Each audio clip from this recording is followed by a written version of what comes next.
Ipapakita ko nga sa inyo ngayon kung anong klaseng paghahanda ang ginagawa ng aking mga Chinese in-law sa paglilipat sa bagong bahay. Eto ngayong araw na namili kami ng mga gagamitin sa paglilipat. Medyo kakaibang paghahanda kumpara sa nakaugalian ng mga Pilipino. Kung saan sa atin ang tanging hinahanda lang natin ay bigas, tubig, asin, bulak at madaling araw yung ginagawang paglilipat. Dito ay medyo kakaiba. Nag-grocery na nga din kami at binili yung mga ibang gamit na kulang sa bahay at binili na din yung mga pagkain at mga bagay na kakailanganin para sa new home ceremony.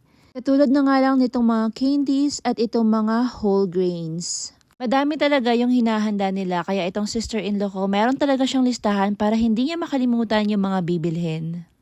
Dito nga kami sa Walmart namili kaya self-service yung pagpapunch ng mga items and syempre cashless na din yung transaction na to.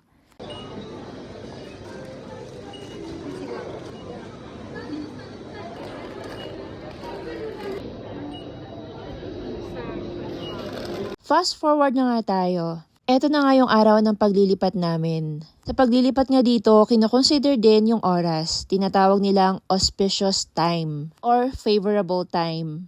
Monday kami lumipat, October 7 at exactly 10 a.m. Bago nga pumasok, nagdikit kami sa pintuan ng mga decoration that symbolizes wealth, prosperity, and blessings. At meron nga ding pa-confetti.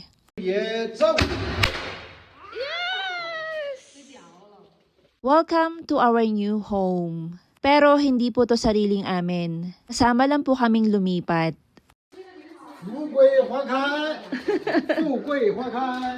Prosperity and wealth, ito ang sinisimbolo ng bulaklak. This ladder symbolizes rising step by step. Yung tubig naman, bukas yan whole day para overflowing daw yung blessing. Sweetness naman ang nire-represent nitong mga candies.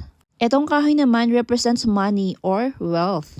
Prosperous days naman yung nire-represent ng dragon fruit. Everything is going well naman pag sa persimmon.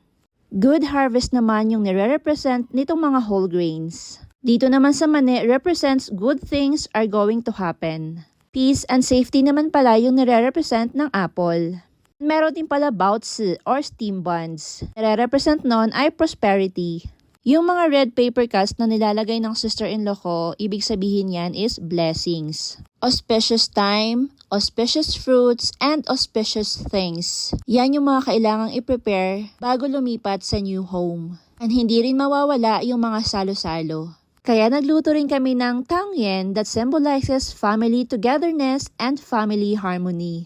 Aside nga from family salo-salo, nag-i-invite rin pala ng relatives, friends to have fun. So for dinner, magluluto yung sister-in-law ko kaya namalengke muna kami. Nakakatuwa talaga yung mga binibili mo kasi siguradong fresh sila kasi ito galing pa talaga sila sa aquarium. Kahit yung mga palaka na mukhang nagmamakaawa na at gustong lumabas. Bumili na nga din kami ng mga ready-to-eat foods like tenga ng baboy at manok na nakalagay sa sauce. Hindi ko alam kung anong tawag dyan pero masarap sila. Pagdating niya sa bahay, sinimulan agad ng sister-in-law ko yung pagluluto at hindi talaga mawawala yung isda at hipon sa mga handa, lalo-lalo na pag may okasyon. Ito na nga yung aming handa for tonight's dinner.